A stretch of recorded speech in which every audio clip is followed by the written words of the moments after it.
The forests of Germany are steeped in myth and legend. The sea of trees is a refuge for rare animals. Jousting for the favor of females, roaming their territories, and fighting for survival. This is their story.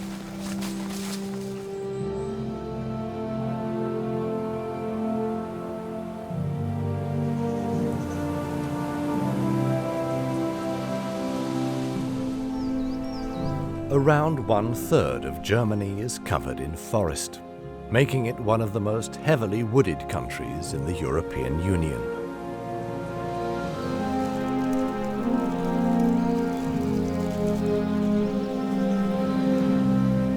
In the world-famous Black Forest, spring has teased the shoots from the beech trees. This is the largest area of forest in the country. One particularly rare species only returned here a few years ago, the wildcat.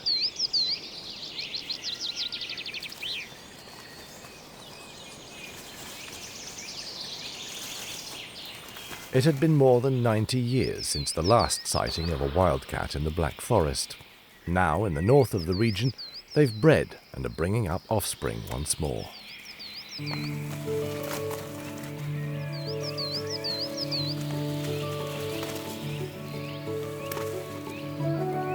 Young wildcats are hard to distinguish from domestic cats. When they grow older, their tails take on the typical bushy form and black rings.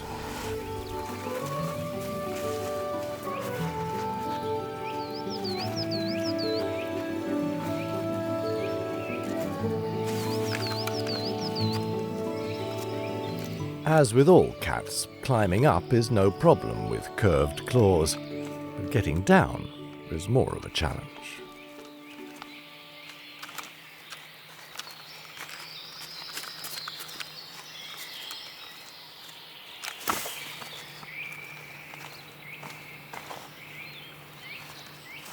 These kittens can enjoy their mother's care for a few more weeks.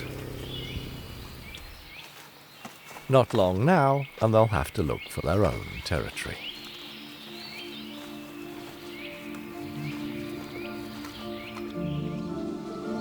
In the sandstone cliffs of the region known as Saxonian Switzerland, the trees use every plateau and crevice to spread out. The rocks are remote and inaccessible, ideal conditions for black storks.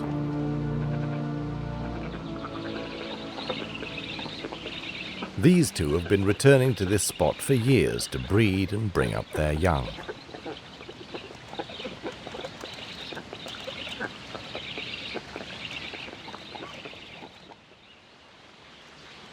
By now, their nest resembles a fortress.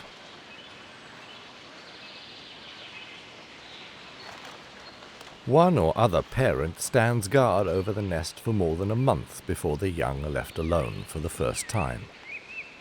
Plenty of opportunity to spoil the kids.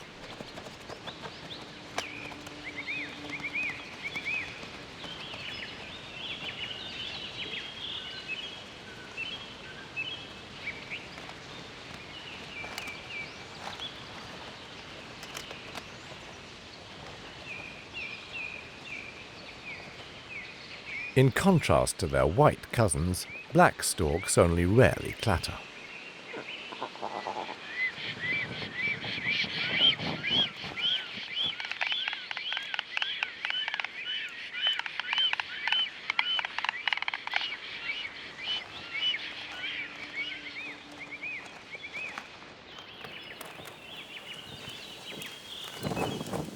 Just at the shift changeover, rain sets in.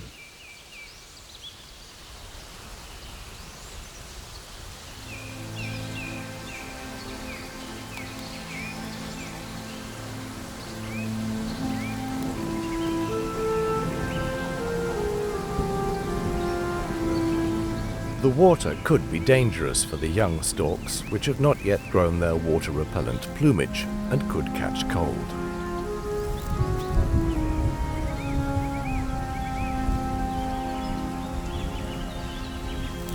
It's very practical having parents prepared to act as your own personal umbrella.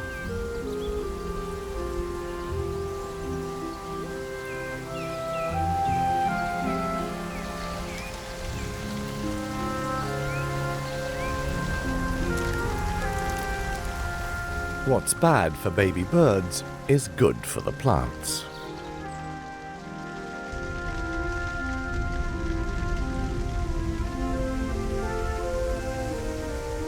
Fir trees need at least 600 millimeters of precipitation a year, ideally even more. In weather like this, the vixen stays in the den with her cubs.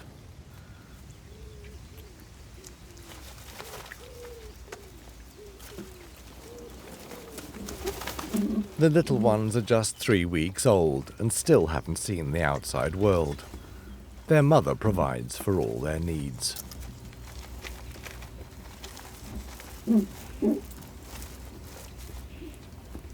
The cubs aren't yet on solids. To suckle, the vixen frequently stands up to make sure all her babies get a fair chance at a teat.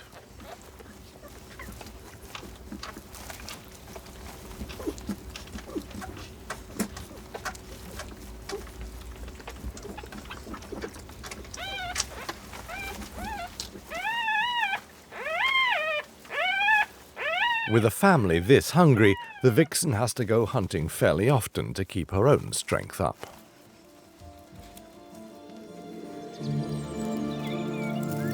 Spring has now reached the upper levels of the Black Forest. In the lower regions, the cherry trees are already in flower, each one bearing up to 1 million blossoms.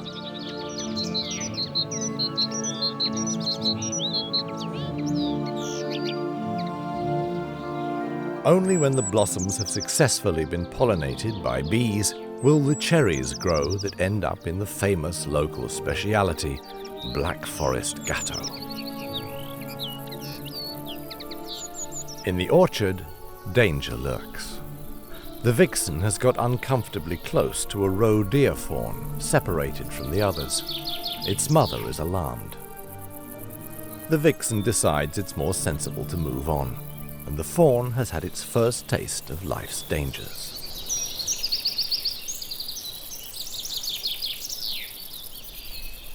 There are about 2 million roe deer in Germany, and around half that number are shot every year by hunters. The deer multiply so successfully, however, that such statistics have no real effect on the overall population.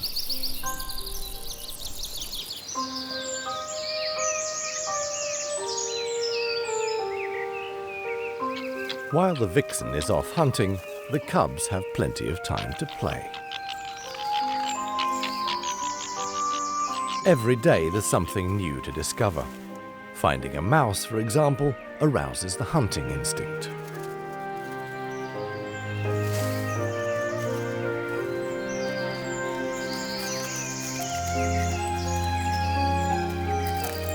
The pursuit doesn't go unnoticed. But as long as the fox is occupied, the squirrel can go about its business.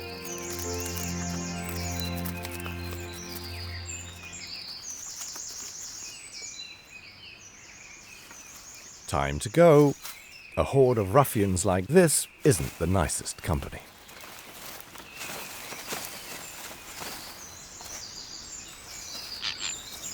They only start behaving again when Mum returns. The cub begs for food, but the vixen hasn't brought anything with her. She's still feeding her cubs almost exclusively on milk. Not all her teats yield the same quantity, but fighting for a drink is good practice for the rough and tumble of later life.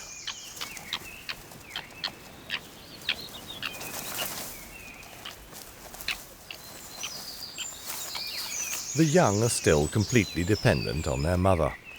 Male foxes don't usually get involved in bringing up their offspring.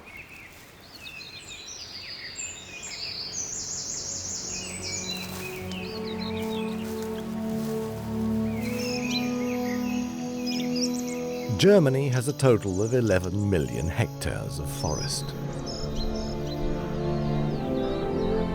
Large areas like the Harz National Park are protected. This has allowed one very special but rarely seen big cat to be reintroduced to the wild, even in densely populated Germany.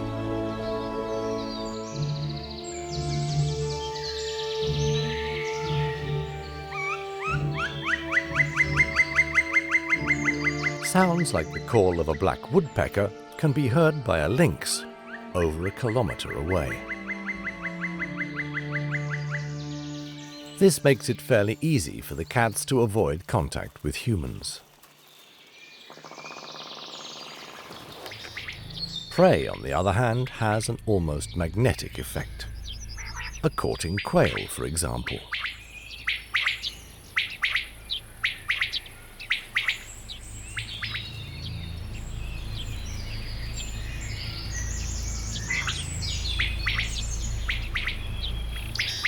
The bird is oblivious to the danger, only having eyes for the hen its calls have attracted.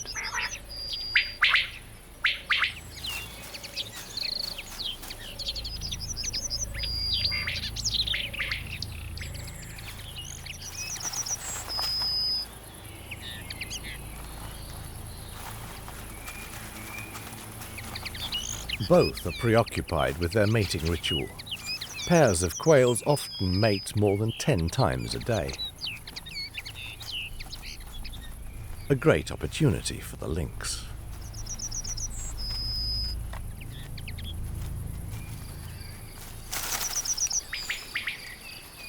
No luck this time. The big cat will have to find some other prey.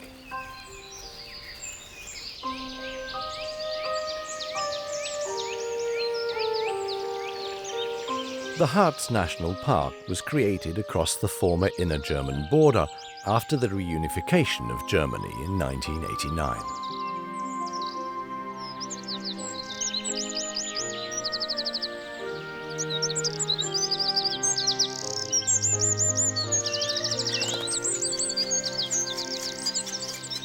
There are plenty of trees here for black woodpeckers to install their nurseries in.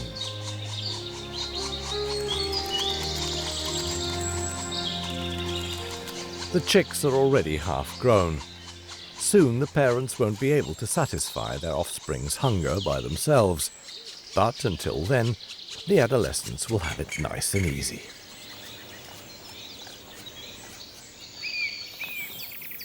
The biggest mammal in the forests of Germany is the red deer stag, or at least so long as brown bears and elks remain only occasional visitors. Stags weigh in at up to 250 kilos. In forest animals, running is infectious. If one runs, the rest will follow, be it red deer or wild boar. There might be an enemy lurking in the undergrowth.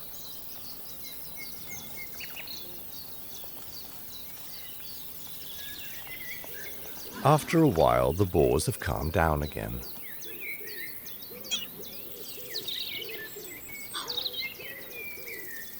The sows live together with their piglets in groups called sounders. Males are only tolerated until they're sexually mature.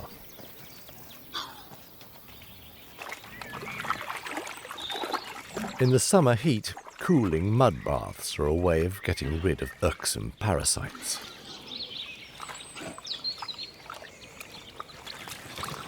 After the boar has had a good wallow, the mud dries and falls off, taking ticks, mites and lice with it. It's also good protection against mosquitoes and horseflies. Boars remove the stubbornest pests by rubbing themselves up against trees.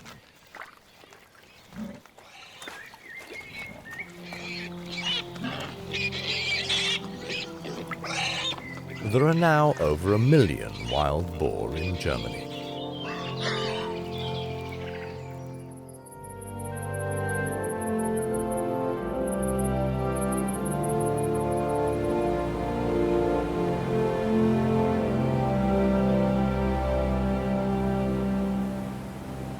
In the region close to the Czech-German border, the forest has penetrated deep ravines, and the sandstone is covered with yellow lichen.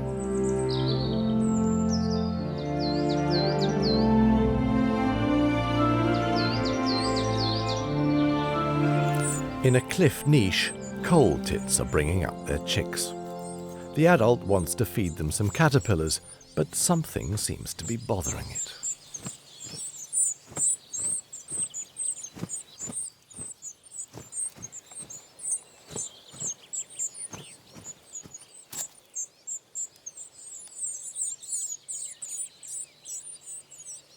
At first it flies off again, without delivering its eagerly awaited load.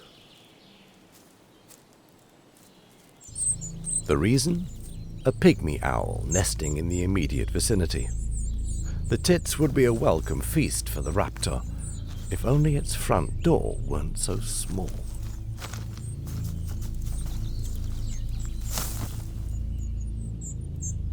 Tits avoid pygmy owls at all costs, as they also hunt in the daytime. Summer in the hills of Saxonian Switzerland. The difference in temperature between ravines and plateaus has now risen to 10 degrees Celsius. Up top, it's boiling hot, while deep down, it's cool. The black storks knew what they were doing when they chose to nest in the shade of a stone pine.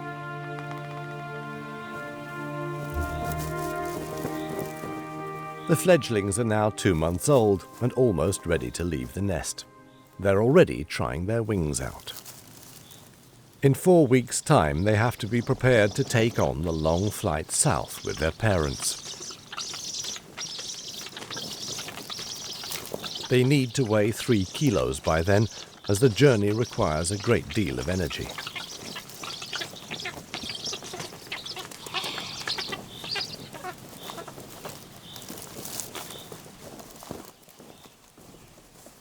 By now the storks have had enough to eat, and it's time for some preening.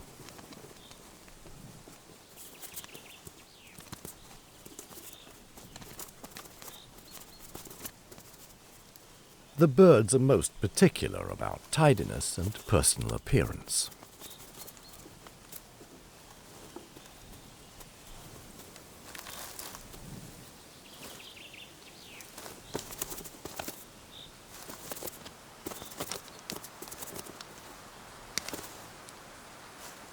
The siblings demonstrate a phenomenon that has hitherto scarcely been studied: social or allo-preening.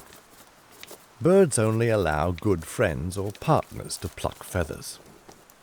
This serves a hygienic purpose, but also cements bonds between the animals in a similar way to apes grooming each other.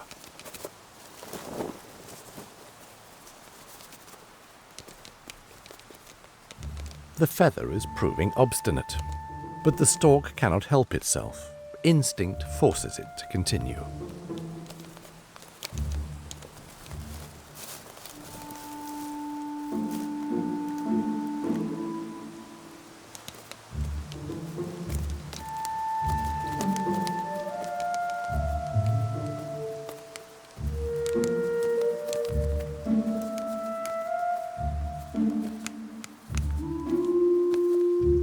This may take a while.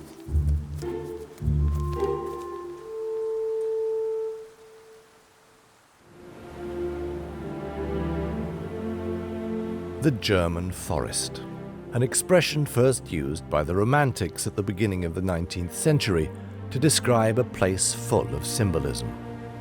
And one tree was of particular interest, the German oak, known in Britain as the English oak.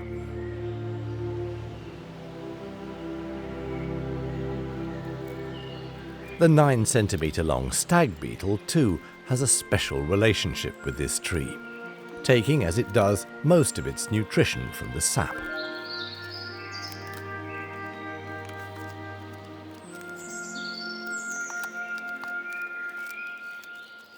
The stag beetle's antlers are, in fact, huge jaws.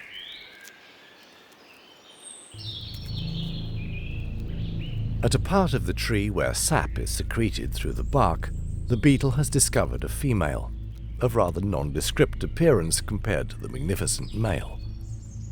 Another male has been attracted to the same spot, making a duel inevitable.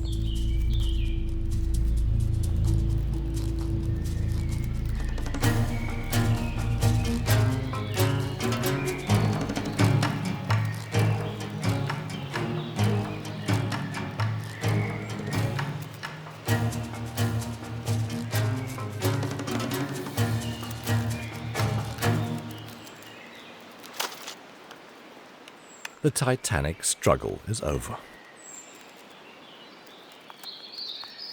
To the victor, the spoils.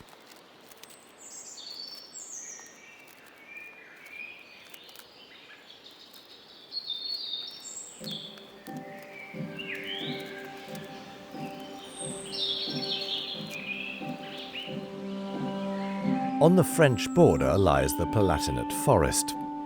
Red mottled sandstone marks the remains of a seabed, deposited by an ocean more than 250 million years ago.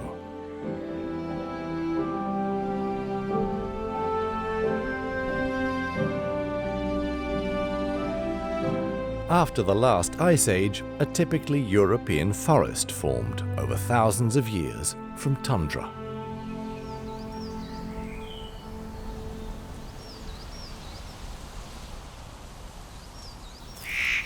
Foxes are also native to the Palatinate. The vixen's booty of mice from the hunt is awaited with enthusiasm. She brings up the prey for her cubs.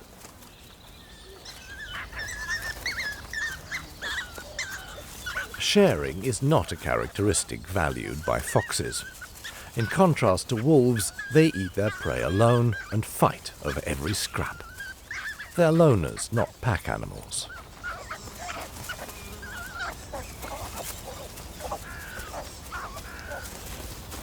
Not every cub gets its fair share. But it's no use whining to Mum. All the provisions have already been shared out. Until the next feed, playing with sticks will have to do as a substitute.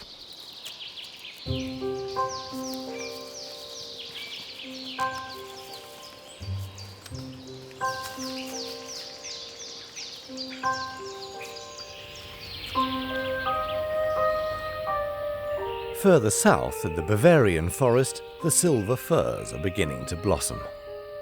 These trees don't start to bloom until they're over 50 years old, and then only every 3 to 5 years. The wind spreads the pollen from the male flowers and pollinates the female. Both grow on the same tree. The female blooms turn into cones.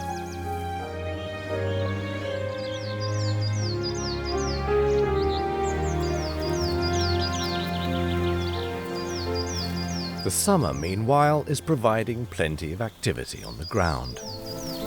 Wood ants are swarming out into the trees to collect honeydew from their aphids.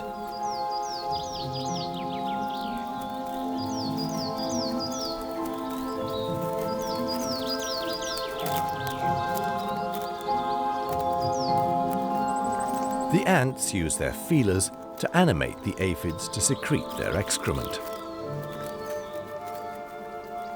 The ants then suck up the sticky honeydew and take it back to the nest, providing the woodpecker doesn't get them first. In a dead beech tree, its chicks are waiting to be fed. Their hunger can hardly be sated.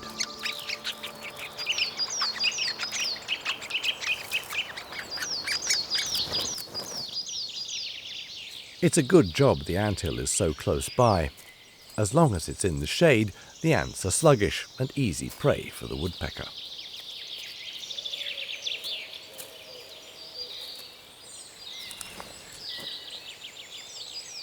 Food in abundance for the blackbird, too. But the woodpecker isn't so keen on competition.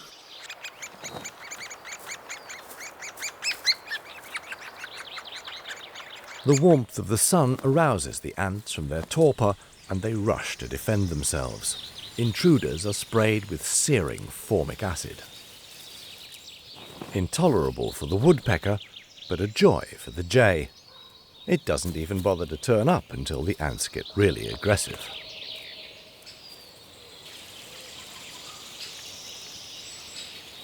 The bird promptly takes a formic acid shower to free its plumage of pests and parasites.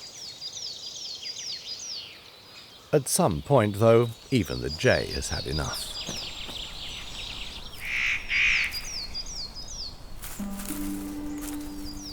The German forest is also home to sprites. Red squirrels. Always on the hunt for berries, mushrooms and nuts. Their sharp front teeth are perfect nutcrackers. Red squirrels come in all shades, from orange to brownish black. The colours are genetic variations, and the animals shed their coats twice a year. This one is still in its summer look. Squirrels are usually loners and drive rivals out of their territory.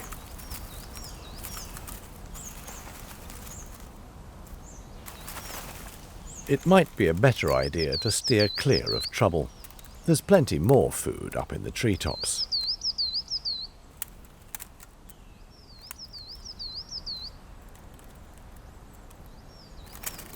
Fir cones grow on the branch.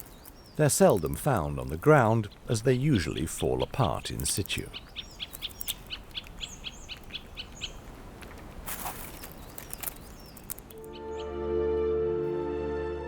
At 45 meters high, the most famous tree in Germany must be Grandfather Fir in the Black Forest, a king among trees.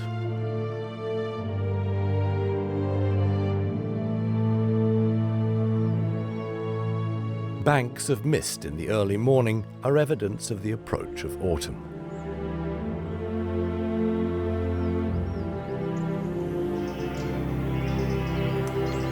In the forests of the Weser uplands, the red deer are getting ready to mate.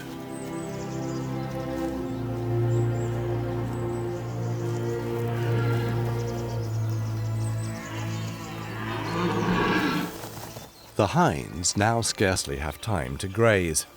The dominant stag tirelessly rounds up his harem. It has no desire to lose even a single hind to a rival. Usually, roaring is enough to get the respect it seeks.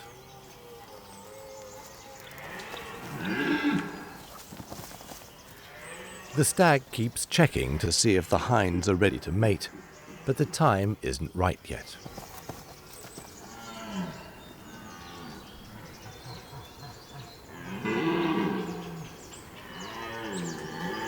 Roaring rivals are also making the alpha stag nervous.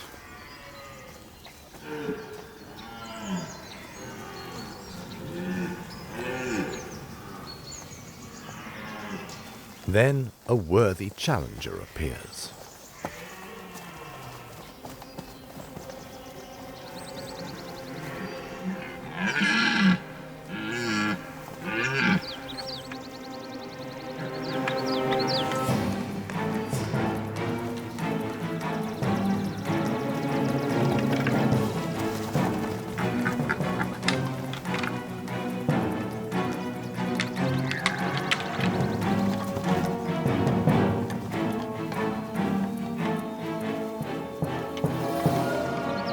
A short test of strength is sufficient.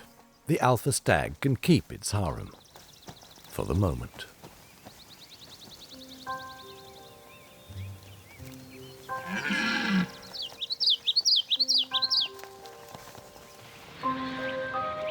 Before the first night frosts, comma, peacock and red admiral butterflies take the opportunity to fill up with nectar.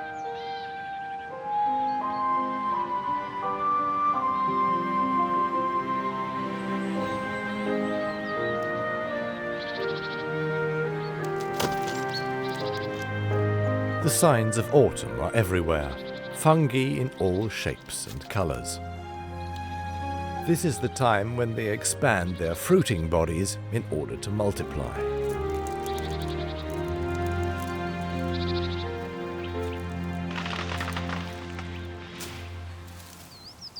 The squirrel is collecting and hiding provisions for the winter.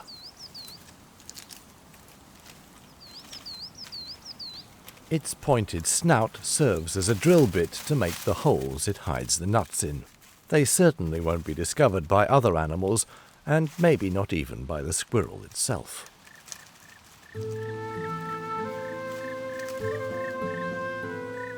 The darker squirrel is harvesting cones.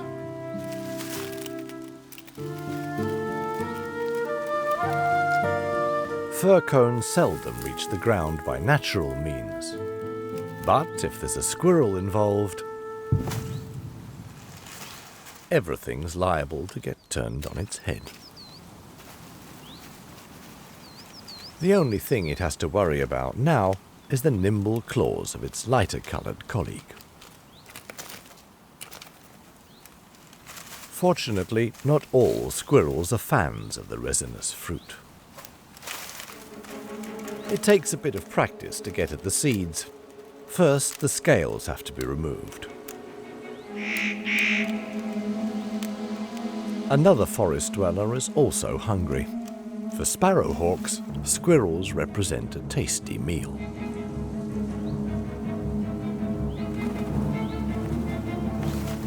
The birds are experts at woodland obstacle courses.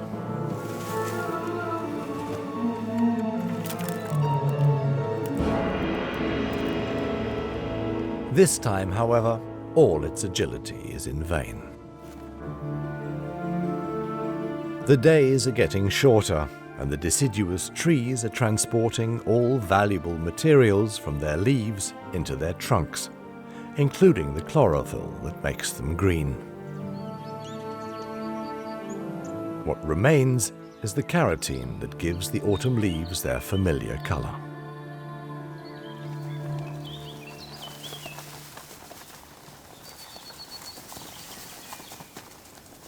In autumn, the Palatinate forest offers an abundance of food for wild boar. Despite being enthusiastically hunted, their numbers show a strong increase. In the extensive woods of sweet chestnut, the fruits are now ripe.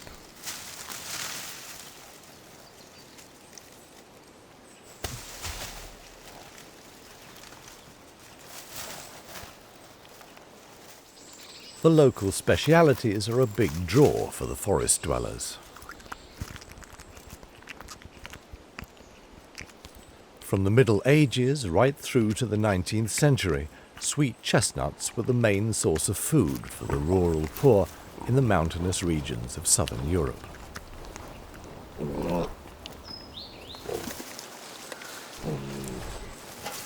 Wild boar, too, are nuts about the prickly delicacies, rolling them around until the fruit falls out of the shell.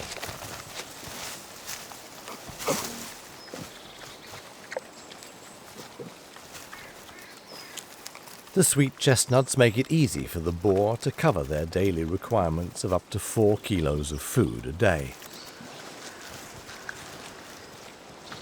In the sow sounder, the not yet sexually mature boars are measuring their strength.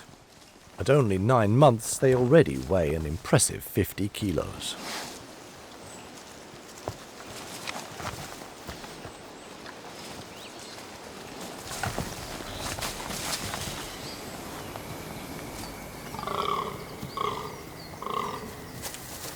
There's trouble brewing in the neighborhood. The gladiator enters the mating arena, where every year the fallow deer gather. Each stag has a territory to defend here.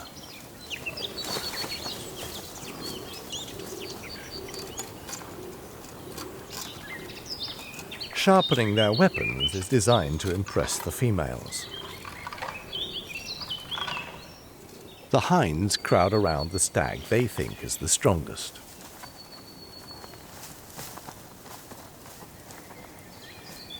The stag, in turn, checks to see if the hinds are ready to mate by allowing their scent to pass through a special organ in the roof of its mouth, a process known as fleaming.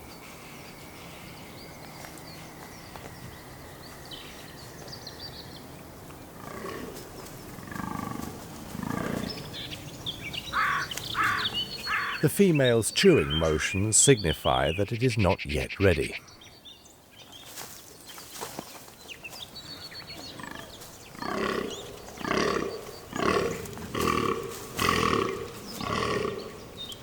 But the alpha stag isn't prepared to give up so easily. In contrast to red deer stags, it doesn't round up a harem. If a female leaves its territory within the mating arena, it has lost that female for good. This is why it has to demonstrate its strength to both hinds and rivals, graphically if necessary.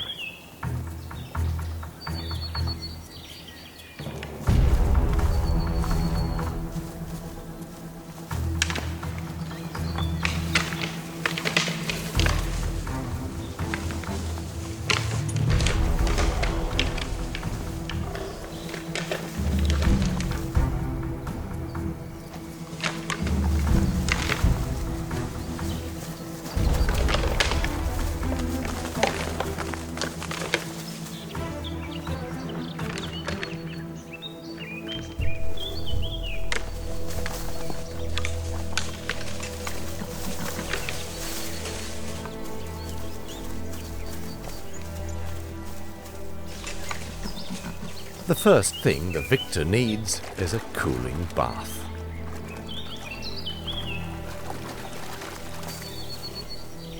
Courtship is an exhausting process, with stags losing up to 20% of their weight.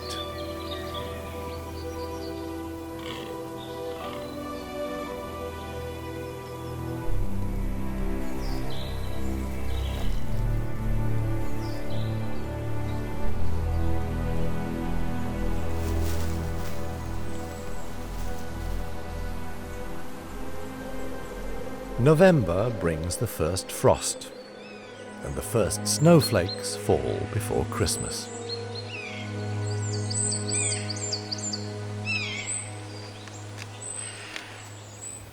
In the higher regions, like the Harz Mountains, it's now hard for the wildlife to find food.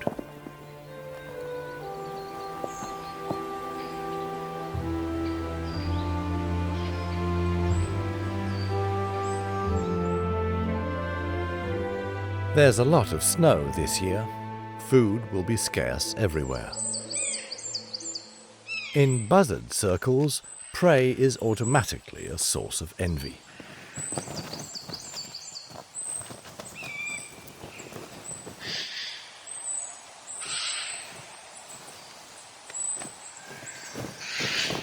The birds spread their wings in an effort to cow their rivals. These two, however, are a match for each other, and when two quarrel, it's often the third that benefits. In this case, it's wild boar that settled the fight.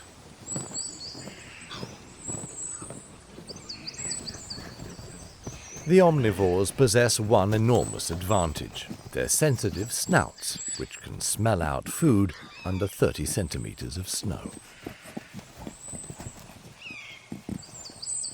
It's the mating season, and while the young ones practice, for the adult boars, things are getting serious.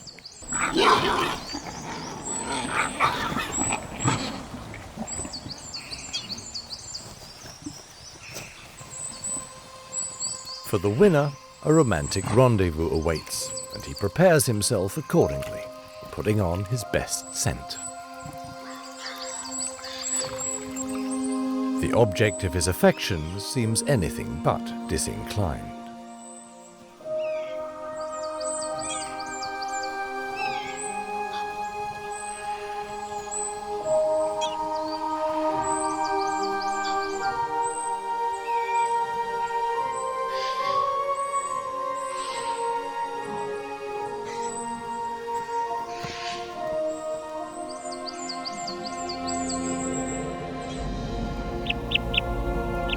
Deep in the south of the country, too, in Germany's oldest national park in the Bavarian forest, winter now reigns.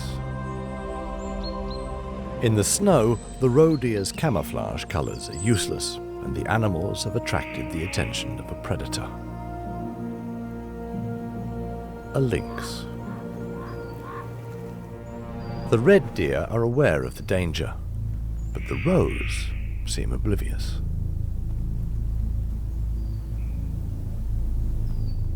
Not being great sprinters, lynxes hunt by ambushing their prey.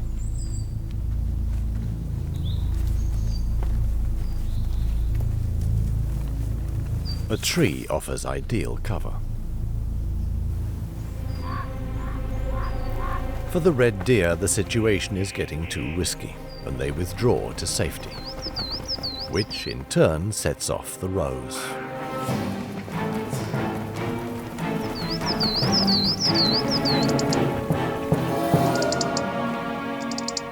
The ambush was successful.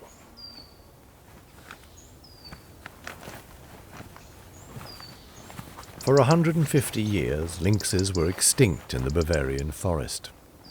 Since the 1980s, a project to reintroduce them to the wild in the neighbouring Czech Republic has resulted in the animals returning to Bavaria.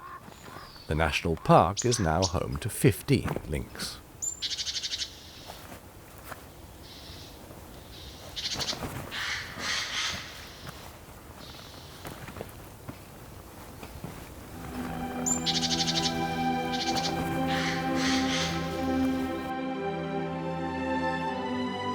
About 300 kilometers to the northeast, Saxonian Switzerland. The region gained its title over 200 years ago, when two Swiss artists christened it thus on their postcards home.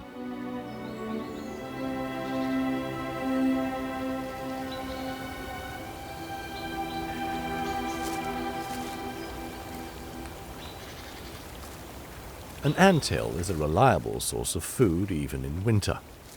The male woodpecker has opened it up to look for larvae.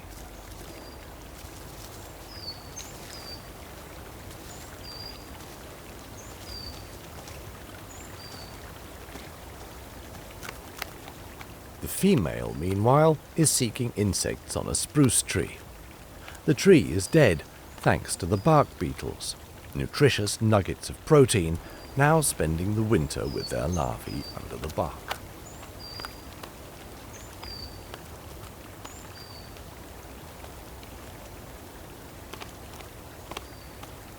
Others seek to profit from the woodpecker's hard work.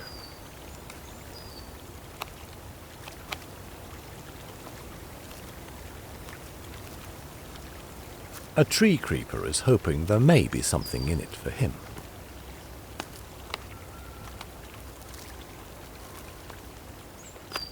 At almost 50 centimeters long, the woodpecker is nearly 5 times as big as the songbird, which doesn't have the strength to peel the bark by itself. It has to take the opportunities life offers, even if it means getting within pecking range of that nasty-looking beak.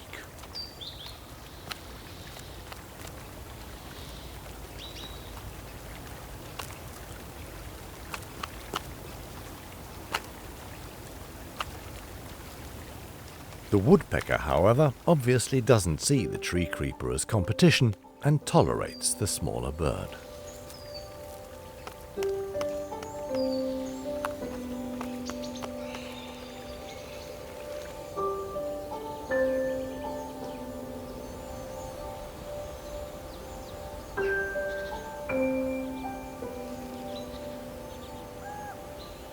In the Black Forest, the hungry wildcat leaves its den.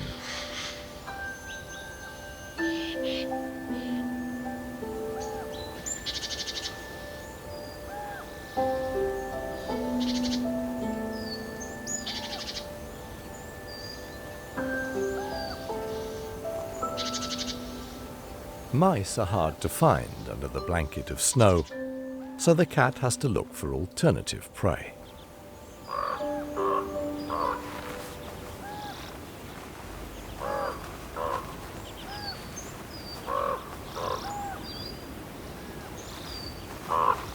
A bird would make a good substitute.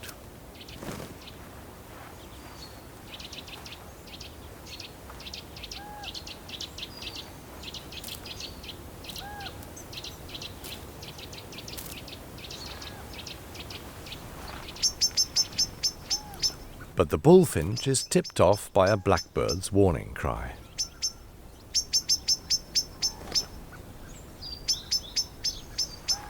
A missed opportunity. The cat has to keep looking.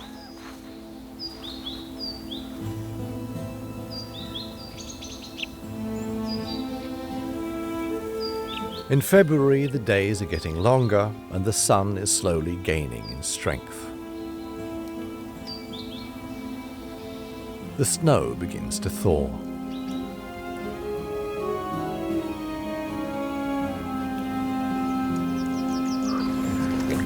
Wild boar are among the first animals in the year to have offspring.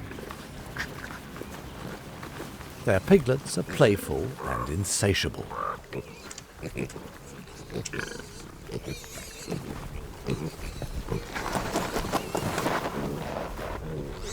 The sow and her little ones have left the pack and will stay separated until the piglets are old enough to follow the sounder.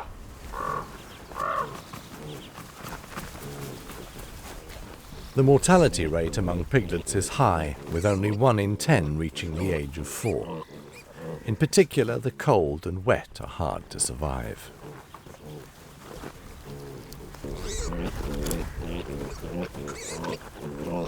Being born early in the year does have its advantages. The newborn females will be sexually mature and able to mate before the next winter.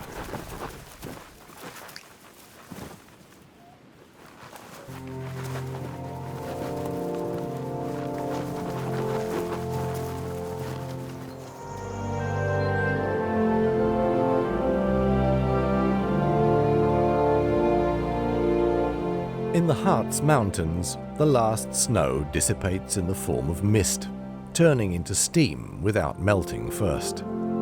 This phenomenon is called sublimation and occurs only under certain meteorological conditions.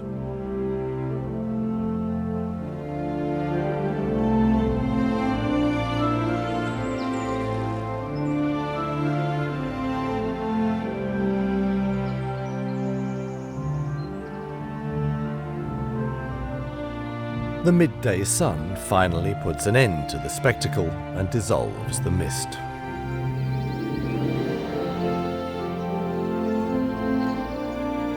Black storks have arrived at their regular nesting place in the Spree forest and are now courting and looking for material for their nests.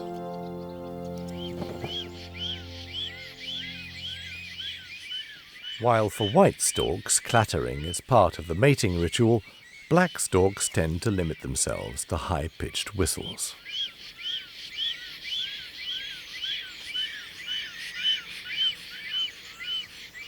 The male does all he can to convince his partner of his amorousness.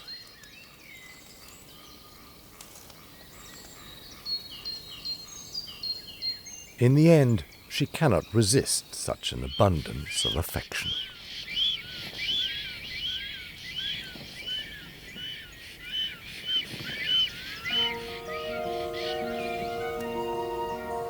With luck, the storks will bring up their young here, which would be a welcome rarity, as at the moment only 3 pairs breed in the area. In the Black Forest, the wildcat has also had offspring this year.